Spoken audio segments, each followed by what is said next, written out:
ഇപ്പോൾ ഞാൻ ഫ്രിഡ്ജൊന്ന് ജസ്റ്റ് ഒന്ന് തുടച്ചെടുക്കാൻ പോകട്ടെ. ഞാൻ എപ്പോഴും എൻ്റെ ഫ്രിഡ്ജ് അധികമായിട്ടുള്ള ക്ലീനിങ് എനിക്ക് ഉണ്ടാവാറില്ല. കാരണം വെച്ചാൽ ജസ്റ്റ് ഒന്നാണ് തുടച്ചെടുക്കും. അപ്പോൾ എനിക്ക് വളരെ മുട്ടിയിട്ടുള്ള ക്ലീനിങ് ഒന്നും എനിക്ക് ഉണ്ടാവാറില്ല. പോളിസ്റ്ററിൻ്റെ അല്ലെങ്കിൽ കോട്ടൻ്റെ എന്തെങ്കിലും ഒരു തുണി കൊണ്ട് ഞാൻ തുടച്ചെടുത്താൽ മതി. ഞാൻ ചായക്കടി ചോറൊക്കെ ഉണ്ടാക്കിയിട്ടുണ്ട്, കൂട്ടാനൊന്നും ഉണ്ടാക്കിയിട്ടില്ല കേട്ടോ. അപ്പോഴാണ് എനിക്ക് തോന്നിയത് ഞാൻ പിടിച്ച് ഇതാക്കി കൊടുക്കട്ടെ എന്ന്. ഇത് അടിച്ചു വാരിയാണ്. അപ്പോൾ അടിച്ചു വാരിൻ്റെ അടുത്തായിട്ട് തന്നെ ഇത് ക്ലിയറാക്കി കൊടുത്താൽ പിന്നെ നിലത്ത് പോയില്ലല്ലോ. എൻ്റെ പച്ചക്കറിയൊക്കെ കണ്ടോ ഞാൻ ഇതേപോലെ ഇട്ട് കൊടുക്കുക. അങ്ങനെ വെച്ച് കൊടുത്താൽ അതേമാതിരി കോഴിമുട്ടയൊക്കെ എങ്ങനെയാട്ടോ വെക്കുക, ഇങ്ങനെ വെച്ച് കൊടുക്കുക ചെയ്യാം. ഇത്രേ ഉള്ളൂ എൻ്റെ ഫ്രിഡ്ജിൻ്റെ ഉള്ളിലെ പണി. അതേമാതിരി ട്രെയിൽ എന്തെങ്കിലും എടുക്കുന്ന സമയത്ത് ഇതിൻ്റെ ഉള്ളും ജസ്റ്റൊക്കെ ഒന്ന് തട്ടി കൊടുക്കും. അപ്പോൾ വല്ലാതെ ക്ലീനിങ് ആയിട്ട് ചെയ്യാണ്ടാവില്ല.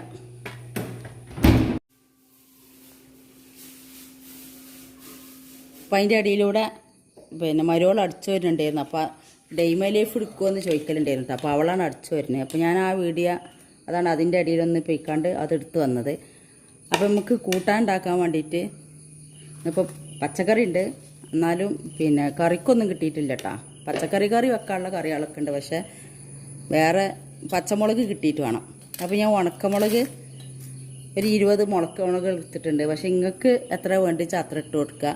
കരിവേപ്പിൻ്റെ ഇല, ഒരു 15 അല്ലി വെളുത്തുള്ളി, അതേമാതിരി വലിയ 10 ചീരുള്ളി, ഒരു ചെറിയ ഇഞ്ചി കഷ്ണം, പച്ചമാങ്ങ ഇത് തീരെ പുളിയില്ലാത്ത മാങ്ങയാണ്. അപ്പോൾ അതിലേക്കുള്ള ഉപ്പും ചേർത്ത് കണ്ട് ഒന്ന് അരച്ചെടുക്കുക. ഈ പച്ചമാങ്ങ ഇല്ല വെച്ചാൽ കുഴപ്പമൊന്നുമില്ല, നിങ്ങൾക്ക് അടുത്ത് പുളി ഉണ്ടാവുമല്ലോ. പുളി ഉണ്ടെങ്കിൽ ആ പുളി ചേർത്ത് കൊടുത്താലും മതി കേട്ടോ. ആദ്യം ഇതൊന്ന് നന്നായിട്ട് അരച്ചെടുക്കണം. ഇതിപ്പോൾ ഒന്ന് ചതച്ചെടുത്തിട്ടുണ്ട്. ഇനി നമുക്ക് ഇതിലേക്കുള്ള തേങ്ങയും കൂടി ചേർത്ത് കൊടുക്കാം. തേങ്ങ നല്ല മൂത്ത തേങ്ങയൊക്കെ ആണെന്നുണ്ടെങ്കിൽ നല്ല ടേസ്റ്റ് ആട്ടോ. എന്താ വെച്ചാൽ മൂത്ത തേങ്ങ എന്ന് പറഞ്ഞാൽ നല്ല തേങ്ങാപ്പാലൊക്കെ ഉള്ള തേങ്ങയാണെന്നുണ്ടെങ്കിൽ നല്ല ടേസ്റ്റ് ഉണ്ടാവും ഈ സമ്മന്തി. പിന്നെ ഇതിലേക്ക് പ്രത്യേകിച്ച് കറീൻ്റെ ഒന്നും ആവശ്യമില്ല. നമ്മൾ സമ്മന്തി ഇവിടെ നന്നായിട്ട് അരിഞ്ഞിട്ടുണ്ട്. നല്ലവണ്ണം കൈക്കൊണ്ടൊന്ന് മിക്സ് ചെയ്ത് കൊടുക്കണം. അപ്പോൾ ഈ സമയത്ത് നമുക്ക് എരിവ് ഉപ്പൊക്കെ ഒന്ന് നോക്കാം.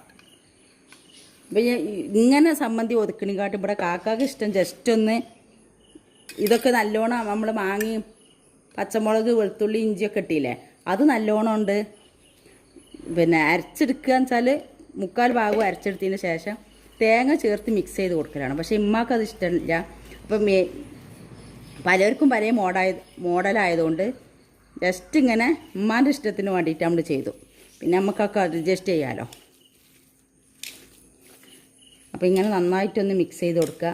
ഇനി നിങ്ങളുടെ അടുത്തുള്ള തേങ്ങ നല്ല തേങ്ങാപ്പാൽ കിട്ടണേ, അല്ലാതെ നല്ല എണ്ണയുള്ള തേങ്ങ അല്ലാന്നുണ്ടെങ്കിൽ ഒരു തുള്ളി വെളിച്ചെണ്ണ ഇറ്റിച്ച് കൊടുത്താലും മതി കേട്ടോ. അപ്പോൾ നല്ല ടേസ്റ്റ് ഉണ്ടാവും.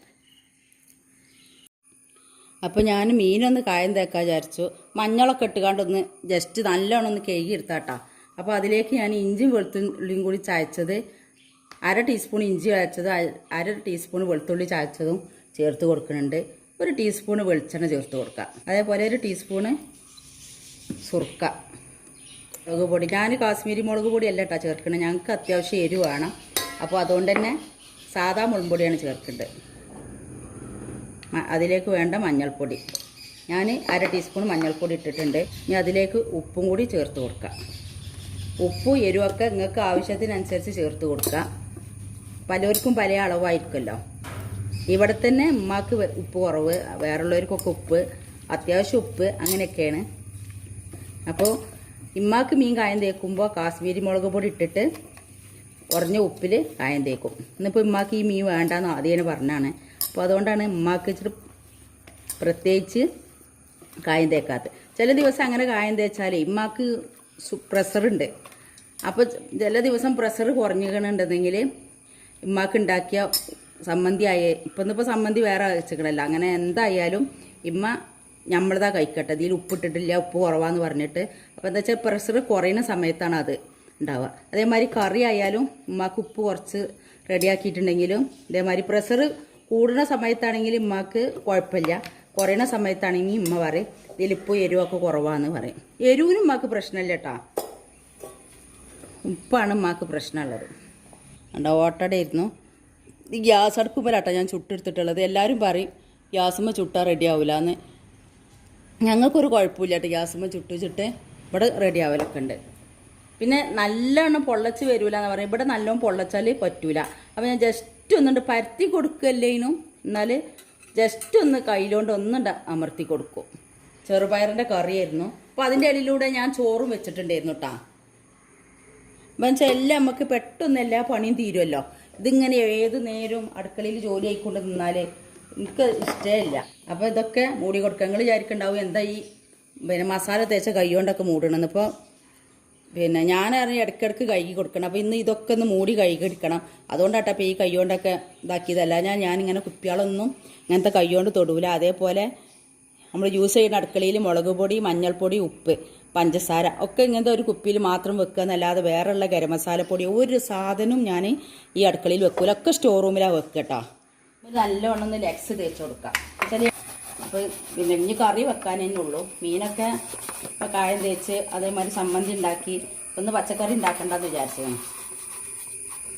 അപ്പോൾ ഞാൻ എന്താ പറയുക, നമ്മൾ ഇങ്ങനത്തെ മൂടികളൊക്കെ ഇങ്ങനെ കമ്പി ഇതൊക്കെ ഇട്ട് വരച്ചാൽ വേഗം കേടുവരും. അത് വിചാരിച്ചിട്ടാണ് ഞാൻ അധികം കുപ്പി സാധനങ്ങളൊന്നും ഇവിടെ വെക്കാത്തത്. ഇത് ഓപ്പണറുകളാവുമ്പോൾ നല്ലോണം പൊടിയും ചളിയും ഉണ്ടാവും ചെയ്യും. ഈ ഒരു മഴക്കാലമാണെന്നുണ്ടെങ്കിൽ പൊടിയും ചളിക്കും. അതിൽ ഒരുയാതി എണ്ണൻ്റെ ഇതൊക്കെ വെച്ച് ഇതായ മാതിരിയായിരിക്കും മഴക്കാലത്ത്. അപ്പോൾ അത് നിങ്ങൾക്ക് എല്ലാവർക്കും ഉണ്ടാവും. എന്തായാലും അടുക്കളയിൽ യൂസ് ചെയ്യണവർക്കൊക്കെ ഉണ്ടാവും എന്ന് ഉറപ്പല്ലേ. ഇടയ്ക്കിടയ്ക്കൊക്കെ ഒന്ന് കേക്കി കൊടുക്കുക. അതേമാതിരി ഇടയ്ക്ക് നമ്മൾ ഫ്രിഡ്ജ് ഒരു 2 ദിവസം 3 ദിവസം കൂടുമ്പോൾ ജസ്റ്റ് ഒന്ന് ഫ്രിഡ്ജിൻ്റെ ഉള്ളിൽ തുടച്ചെടുക്കുകയൊക്കെ ചെയ്താൽ നിങ്ങൾക്ക് ഒരുപാട് പണിക്കാക്കം കിട്ടും. ഞാൻ ചെയ്യണമാണ് നിങ്ങൾക്ക് പറഞ്ഞു തരുന്നത്. അപ്പോൾ എനിക്കത് നല്ല ആക്കാണ്. ജസ്റ്റ് ഒന്ന് ചെയ്ത് കൊടുത്താൽ ഭയങ്കരമായിട്ടുള്ള ക്ലീനിങ് ഒന്നും ചെയ്യേണ്ട ആവശ്യമില്ല, വൃത്തികേടാവുന്നില്ലല്ലോ. അപ്പോൾ അങ്ങനെ ഒരു ഉപകാരം ഉണ്ട് കേട്ടോ. പിന്നെ ഇതൊക്കെ കഴിയുമല്ലോ. കഴിഞ്ഞ് രണ്ടാമത് നിറക്കുന്ന സമയത്ത് വേറൊരു കുപ്പിക്ക് നിറച്ച് കൊടുക്കും. വേറൊരു കുപ്പിക്ക് നിറച്ച് കൊടുക്കുമ്പോൾ എന്താ വെച്ചാൽ നമ്മളെ കുപ്പി ഈ കുപ്പിയാണ് കഴുകിയേക്കും ചെയ്യും. ഇതേപോലത്തെ കുപ്പിക്ക് നിറച്ച് കൊടുക്കുകയും ചെയ്യും. അപ്പോൾ ഇത് നമുക്ക് ഭയങ്കര ബുദ്ധിമുട്ടുണ്ടാവില്ല. ഇനി ഇങ്ങനെ ഞാൻ പറഞ്ഞ മാതിരി ചെയ്യാത്തവരാണെന്നുണ്ടെങ്കിൽ അങ്ങനെ ചെയ്ത് നോക്കൊണ്ടിട്ടാ നിങ്ങൾ. പിന്നെ ഇതൊക്കെ നമ്മൾ ഇടയ്ക്കിടയ്ക്ക് നമുക്ക് കഴിയുമല്ലോ. അപ്പോൾ അത് കഴിയണ സമയത്ത് വേറെ ബോട്ടിലേക്ക് നിറച്ച് കൊടുക്കുക.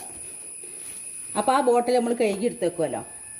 അങ്ങനെ ആവുമ്പോഴും നിങ്ങൾക്ക് ഇങ്ങനെ ഇടയ്ക്കിടയ്ക്ക് കഴുകേണ്ട ആവശ്യം വരില്ല. ഇതുണ്ടായി ഇവിടെയാണ് ഞാൻ കുപ്പികളൊക്കെ വെക്കുക കേട്ടോ. ആ 5 കുപ്പി ഉണ്ടാവുള്ളൂ. എന്താ വെച്ചാൽ കാശ്മീരി മുളക് പൊടി ഉമ്മക്ക് വേണ്ടിയിട്ടാണ്. അതുകൊണ്ടാണ് ആ ഒരു കുപ്പിയിൽ അങ്ങനെ ആക്കിയിട്ടുള്ളത്. ഞാൻ പറഞ്ഞില്ലേ ഇങ്ങനെ റെഡിയാക്കി വെച്ച് നോക്കണ്ടേ. ഉലുവ, കടുക്, അതുമാതിരി വലിയ ജീരകം അത് എനിക്ക് എടുത്ത് വെക്കാനായിട്ടുണ്ട്. കുരുമുളക് പൊടി, ചെറിയ ജീരകമാണത്.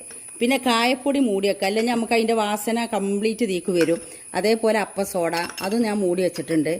ഇത് ഗരം മസാല, ചെറിയ ജീരകത്തിൻ്റെ പൗഡറാണ്. അപ്പോൾ ഇതൊക്കെ നമുക്ക് തുറന്ന് വെച്ചാൽ ഇത് കംപ്ലീറ്റും ഇതിൻ്റെ ടേസ്റ്റായിരിക്കും വരിക. അതുകൊണ്ടാട്ടോ ഇത് തുറന്നേക്കാത്ത.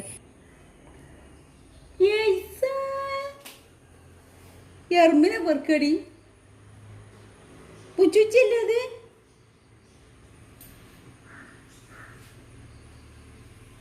എറുമ്പ് പോണീനൊക്കെ പിടിക്കണ പണിയാട്ടോ പോൾക്ക്.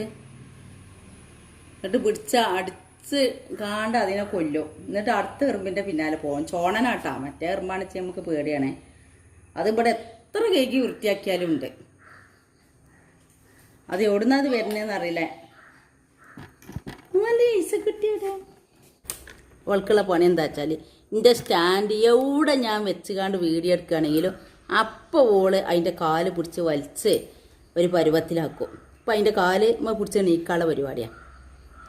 ഏയ്സാ ഇതൊക്കെ കുട്ടിയോടെ. ഇപ്പം ഞാൻ സ്റ്റാൻഡ് പൊന്തിച്ച് പിടിച്ചിട്ട് ദേഷ്യപ്പെട്ടുകാണ്ടിരിക്കുകയാണ്. ഏയ്സാ കുട്ടിക്ക് ഇത് വേണോ എമ്മേ? അപ്പം ഞാൻ ഈ അടുക്കള അടിച്ചോരിയിട്ട്, ഈ അടുക്കള ഞങ്ങൾ എന്താ വെച്ചാൽ വെള്ളം പാർന്ന് പഠിക്കുക കേട്ടോ ചെയ്യുക. അടിച്ചോരിണ്ട് കാര്യമില്ല. കാരണം വെച്ചാൽ കുട്ടീനെ ഇരുത്തുമ്പോഴേ നമ്മളെങ്ങനെ വൃത്തിയാക്കിയാലും ജസ്റ്റ് ഒരു പൊട്ടോ പൊടിയോ അവൾ കണ്ടുപിടിക്കും.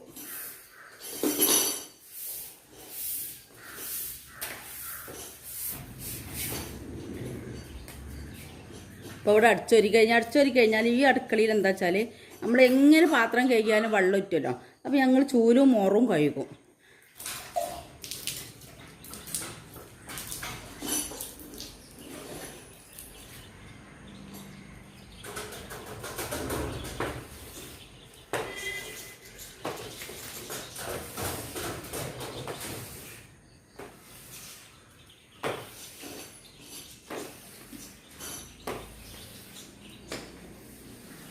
ഇപ്പോൾ ഇവിടെ കംപ്ലീറ്റ് ഒന്ന് വെള്ളം പാർന്ന് വടിച്ചിട്ടുണ്ട്. ഇനി അതേപോലെ തന്നെ വെള്ളം പാർന്ന് വടിച്ചാൽ എത്ര വടിച്ചാലും നമ്മളൊന്നുകൊണ്ട് തുടച്ചെടുക്കണം. അപ്പോഴേ നമുക്കത് വൃത്തിയായി കിട്ടുള്ളൂ.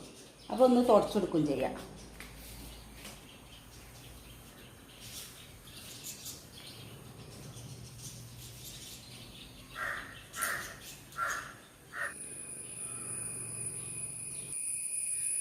അപ്പം നമ്മളിന്ന് പരിപ്പും മുരിങ്ങാക്കായൊക്കെ ചാറ് വെച്ചിട്ടോ. ആ ചാറൊക്കെ വെച്ച് കഴിഞ്ഞപ്പോഴാണ് കാക്ക വലിയ മീനായിട്ട് വരുന്നത്. അപ്പോൾ ആ മീനോട് കറി വെച്ചിട്ടുണ്ട്. കറി വെച്ചുകാണ്ട് വെച്ചാൽ നമ്മൾ ഇന്ന് കറി വെച്ചുകാണ്ട് നാളെ കൂട്ടുമ്പോഴാണ് ഈ കറി എപ്പോഴും ടേസ്റ്റ് ഉണ്ടാവുക. ഞാൻ ഈ കറിൻ്റെ റെസിപ്പി ഇട്ടിട്ടുണ്ട് കേട്ടോ. തേങ്ങാപ്പാലിൽ ഫസ്റ്റത്തെ തേങ്ങാപ്പാൽ എടുത്ത് വെച്ചിട്ട് രണ്ടാമത്തെ തേങ്ങാപ്പാലിൽ തേങ്ങ അരച്ചിട്ട് ആണ് നമ്മൾ ഈ കറി ഉണ്ടാക്കിയെടുക്കുക. പിന്നെ അത് വെന്തതിൻ്റെ ശേഷമാണ് നമ്മൾ ഫസ്റ്റത്തെ തേങ്ങാപ്പാൽ ഒഴിച്ചു കൊടുക്കുക. അതൊന്ന് തളിച്ചതിന് ശേഷമാണ് മീനിട്ട് കൊടുക്കുക. അപ്പോൾ ഇതിൻ്റെ റെസിപ്പി ഞാൻ ഇട്ടിട്ടുണ്ട്. അത് നിങ്ങളൊന്ന് കാണാത്തവരുണ്ടെങ്കിൽ കണ്ടു നോക്കോണ്ടി. പിന്നെ ഈ മീൻ ഇതേമാതിരി വറ്റിച്ചെടുക്കണതാണ്. വറ്റിച്ചിട്ടുണ്ടെങ്കിൽ നമുക്ക് എരിവ് ഉപ്പും പുളിയൊക്കെ പിടിക്കുമല്ലോ. അപ്പോൾ നല്ല ടേസ്റ്റാണ്. അപ്പം അതിനുള്ള ചെളുക്കാൻ പൂവ് എന്ന് പറയും മീനിൻ്റെ. അമ്മൻ്റെ പൂവും തലൻ്റെ ഭാഗമൊക്കെ കൂടി ആ വറ്റിച്ചിട്ടതാണ്. അപ്പോൾ ഇത് പൊരിച്ചാൽ നല്ല ടേസ്റ്റ് ഉണ്ടാവും കേട്ടോ. പിന്നെ ഇത് ചെറിയ മീനാണ്. ഇത് നമ്മൾ അതിൻ്റെ മുന്നത്തേനെ കൊടുന്നതുണ്ടായിരുന്നു, മിഞ്ഞാന്ന് കൊണ്ടുവന്നിട്ടുണ്ടായിരുന്നു. അപ്പോൾ ആ മീനാണിത്. അപ്പോൾ ഇത് ഞാൻ കായം തേക്കുന്ന റെസിപ്പിയും കാണിച്ചിട്ട് നല്ല ടേസ്റ്റാണ് ഇങ്ങനെ കായം തേച്ചാൽ. പിന്നെ ഈ സമ്മന്തി ഉണ്ടാക്കുന്നത് കാണിച്ചല്ലോ. പിന്നെ ഇതുണ്ടാ ഈ മീനിൻ്റെ കായാണ്. അപ്പോൾ നമുക്ക് മീൻ കറി ഇല്ലാതെ ഈ കായം നല്ലോണം കലക്കിയെടുക്കുക.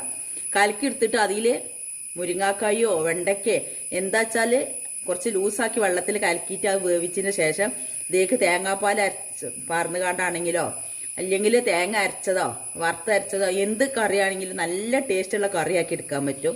ഇല്ലാന്നുണ്ടെങ്കിൽ ഇങ്ങനത്തെ നമ്മൾ സമ്മന്തി കൂട്ടില്ല കുറേശ്ശെ. അപ്പോൾ അതുപോലെ കൂട്ടാനും നല്ല ടേസ്റ്റാണ്. ഒരു ചാറിൻ്റെ ഒന്നും ആവശ്യമില്ല. ഉച്ചക്ക് എൻ്റെ മുന്നേ ഞങ്ങൾക്ക് വീഡിയോ എടുക്കാൻ പറ്റിയില്ല കേട്ടോ. അപ്പോൾ ഉച്ചൻ്റെ ശേഷമാണ് ഇപ്പോൾ ഞങ്ങളെ ഭക്ഷണമൊക്കെ കഴിച്ച് കഴിഞ്ഞ് കിടക്കാൻ പോയതായിരുന്നു. അതിന് ശേഷം ഇപ്പോൾ വൈകുന്നേരമാണ് എടുക്കുന്നത്. അപ്പോൾ അവിടെ നിന്നൊക്കെ പോയി വന്നപ്പോഴേക്കുണ്ട് ഇമ്മ എള്ളുണ്ടുണ്ടാക്കി വെച്ചിരിക്കണം. അപ്പോൾ ഇതൊക്കെയാണെന്ന് ഞങ്ങളെ റെസിപ്പികൾ. അപ്പം ഇത് എല്ലാവർക്കും ഇഷ്ടമായി കാണുമെന്ന് വിചാരിക്കുന്നു. ഇഷ്ടമായെങ്കിൽ സബ്സ്ക്രൈബ് ചെയ്യുക, ലൈക്ക് ചെയ്യുക, ഷെയർ ചെയ്യുക, കമൻറ്റിലൂടെ മറുപടി അറിയിക്കട്ടോ. നിങ്ങൾ ലൈക്ക് ചെയ്ത ഇഷ്ടപ്പെട്ടില്ലെങ്കിൽ ഡിസ്ലൈക്ക് ചെയ്തോളി. അതിനും കുഴപ്പമില്ല. അത് അവനാൻ്റെ ഇഷ്ടമാണല്ലോ. അപ്പോൾ നിങ്ങൾക്ക് ഇഷ്ടപ്പെട്ടോ ഇല്ലയെന്നൊക്കെ നമുക്കറിയാം. അപ്പോൾ ഇത്രയാണ് നമ്മളെ വീഡിയോയിലുള്ളത്. അപ്പോൾ ഡെയ് മൈ ലൈഫ് ചെയ്യുമോ എന്ന് ചോദിച്ചിട്ടുണ്ടായിരുന്നു. അതുകൊണ്ടാണ് ഞാൻ ഇന്നിപ്പോൾ ഡെയ് മൈ ലൈഫ് ആയിട്ട് എടുത്തിട്ടുള്ളത് കേട്ടോ.